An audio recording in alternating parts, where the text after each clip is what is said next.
అబద్ధాలను కూడా ఎంతో అందంగా ఆడంబరంగా గంభీరంగా చెప్పొచ్చు. రేవంత్ రెడ్డిని చూసి నేర్చుకోవాలి.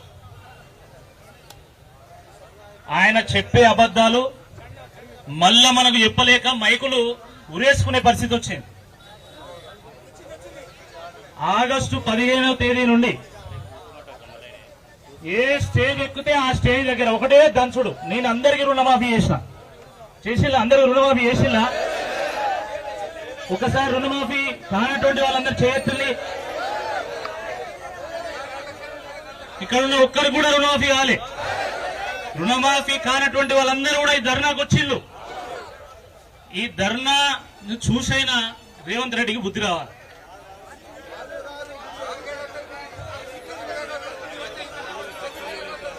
అప్పుడు ఏం చెప్పిండ్రు? ఎస్ఎల్బిసి మీటింగ్ లా 49,500 కోట్ల రూపాయలు ఉన్నది, వాటికి రుణమాఫీ చేయాలని చెప్పిండు.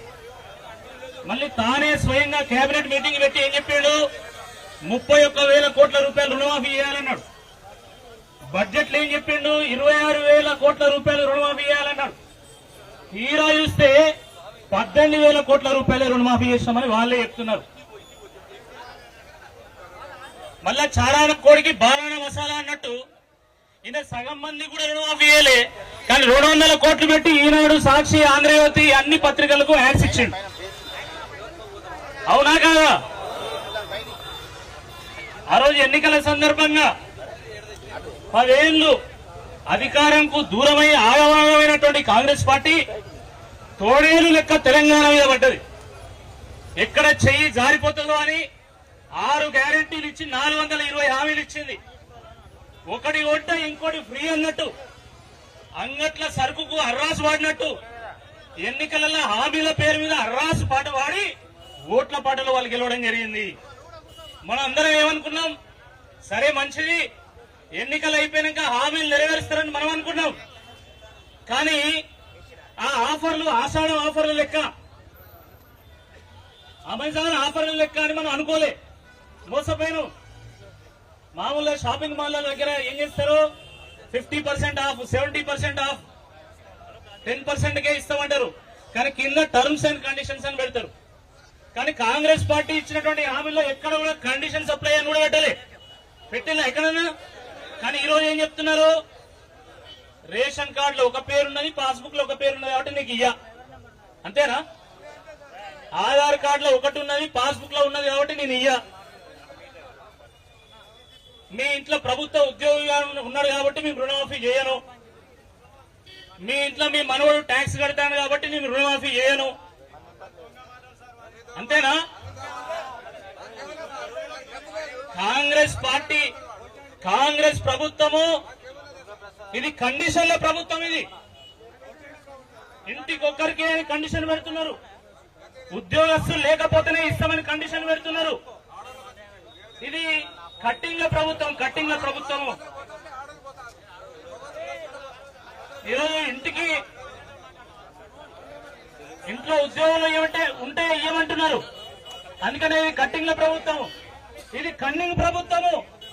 కాంగ్రెస్ ప్రభుత్వం కన్నింగ్ ప్రభుత్వం. ఎందుకంటే పాస్బుక్ లో ఉన్న ఆధార్ కార్డుల స్పెల్లింగ్ తేడా ఉంటే అవి మ్యాచ్ కాకపోతే ఇవ్వమంటారు. లేకపోతే రైతు రుణం తీసుకొని చనిపోతే ఆయనకు రుణమాఫీ చేయనంటారు. అవునా కదా? కాబట్టి కాంగ్రెస్ ప్రభుత్వము కండిషన్ల ప్రభుత్వము, కాంగ్రెస్ ప్రభుత్వము కట్టింగ్ ప్రభుత్వము, కాంగ్రెస్ ప్రభుత్వము కన్నింగ్ ప్రభుత్వము. మరి ఇలాంటి ప్రభుత్వం మనకు అవసరమా లేదా? ఒక్కసారి రైతు సోదరులు ఆలోచించుకోవాల్సినటువంటి అవసరం ఉంది.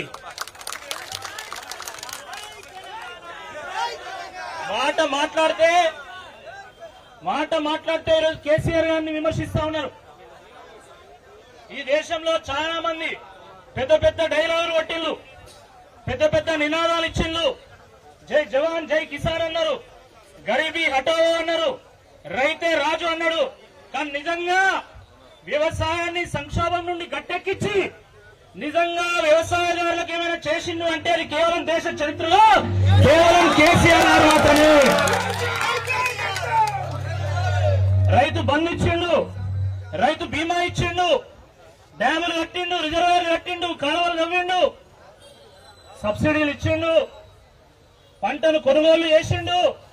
ఈ రకంగా వ్యవసాయం దండగ కాదు, వ్యవసాయం తలుచుకుంటే పండుగ అవుతుందని ప్రూవ్ చేసినటువంటి నాయకులు కేసీఆర్ గారు.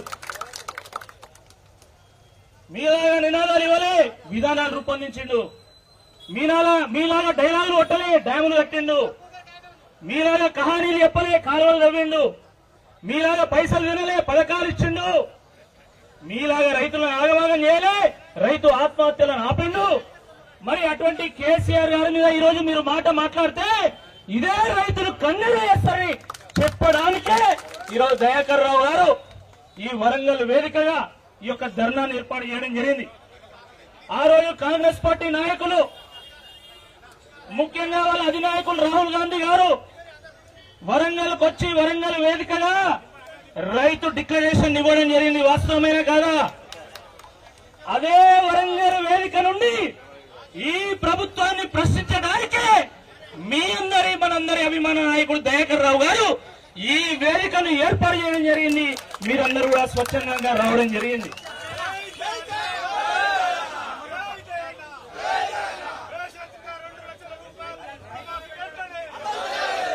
ఈరోజు మేమందరికీ రుణమాఫీ చేస్తామంటున్నారు. మరి అందరికీ రుణమాఫీ చేస్తే సిద్దిపేట జిల్లా దుబ్బాక మండలం సురేందర్ రెడ్డి అగ్రికల్చర్ ఆఫీస్ ముందు ఎందుకు ఆత్మహత్య చేసుకున్నాడో కాంగ్రెస్ ప్రభుత్వం సమాధానం చెప్పాలి. మీరు అన్ని మంచిగా చేస్తే భువనగిరి దగ్గర చందుపక్కలో పిఎస్సిఎస్ అధికారులను, బ్యాంక్ అధికారులను అందరినీ కూడా రైతులు ఎందుకు తాళం పెట్టిందో మీరు సమాధానం చెప్పాలి. అందరికీ రుణమాఫీ చేస్తే మరి ఈ పాలకుర్తి నియోజకవర్గంలో ఉన్నటువంటి ప్రతి రైతు కాంగ్రెస్ పార్టీ నాయకులను ఎందుకు ప్రశ్నిస్తున్నాడో కూడా కాంగ్రెస్ పార్టీ నాయకులు సమాధానం చెప్పాలి. ఇది చాలా దుర్మార్గం. ఎంతో ఆశపడి రైతులు ఓట్లేస్తే ఈరోజు రైతు బంధు సంగతి మనందరూ తెలుసు. కనీసం ఇస్తామన్న రుణమాఫీ అయినా సరిగా చేస్తా అంటే అది కూడా చేస్తలేరు. కాబట్టి రైతులమందరం కూడా సంఘటితంగా అవసరమైనటువంటి అవసరం ఉంది. పార్టీలకు అతీతంగా, పార్టీలు ఉంటాయి పోతాయి, ఒక నాయకుడు అధికారంలోకి వస్తాడు పోతాడు, కానీ వ్యవసాయం కుంటుపడితే మన ప్రాంతం అంతా ఎడారి అవుతుంది. మళ్ళా గతంలో తెలంగాణ ఎట్లుండేనో ఇప్పుడు కూడా అట్నే అవుతుంది. కాబట్టి రాజకీయాలకు అతీతంగా, పార్టీలకు అతీతంగా పాలకుర్తి రైతులందరూ కూడా దయాకర్ రావు గారి వెంట ఉండాల్సినటువంటి సందర్భం ఏర్పడ్డదని చెప్పి ఈ సందర్భంగా నేను గుర్తు చేస్తా ఉన్నాను.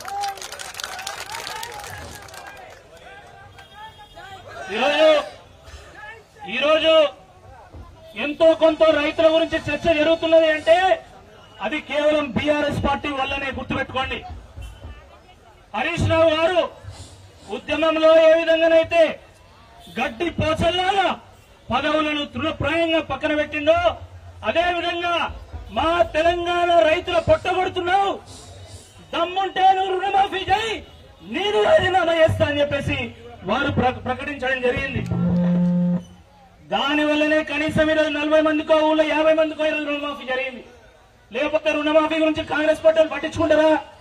మీరే చెప్పండి, పట్టించుకుంటారా?